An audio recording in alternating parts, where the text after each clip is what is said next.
Assalamualaikum warahmatullahi wabarakatuh. Perkenalkan, nama saya Syifa Fauzia dari kelas 3A1 dengan NIM 2210302011. Hari ini saya akan menjelaskan tentang ringkasan materi yang saya buat dari materi YouTube yang telah Bapak berikan tentang identifikasi akses pembiayaan atau modal usaha baru, melibatkan beberapa langkah kunci.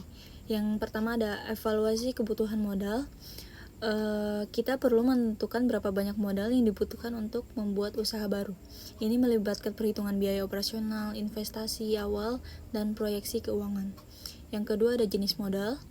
Identifikasi jenis modal itu disesuaikan sama yang kita mau buat usahanya. Pertama ada modalnya sendiri, terus peminjaman bank, modal ventura, pendanaan dari keluarga dan teman atau crowdfunding. Yang ketiga ada rencana bisnis. Kita perlu menyusun rencana bisnis yang komprehensif yang menjelaskan visi, tujuan, strategi, proyeksi keuangan untuk perusahaan baru. Rencana bisnis ini akan digunakan untuk meyakini calon investor atau pemberi pinjaman. Yang keempat adalah penyusunan proposal.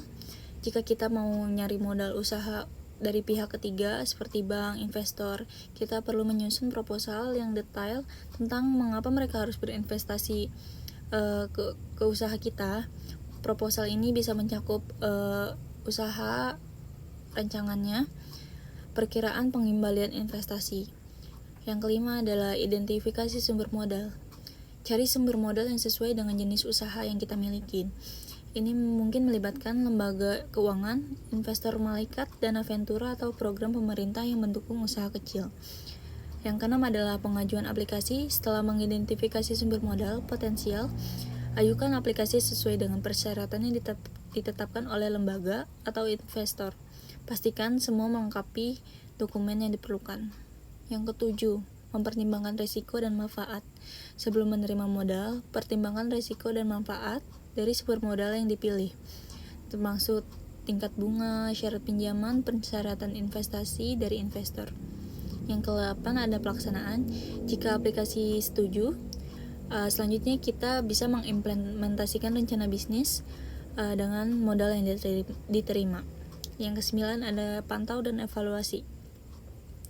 Terus pantau kinerja bisnis yang kita bangun dan manfaatkan modal dengan bijak. Lakukan evaluasi berkala terhadap proyeksi keuangan dan rencana bisnis.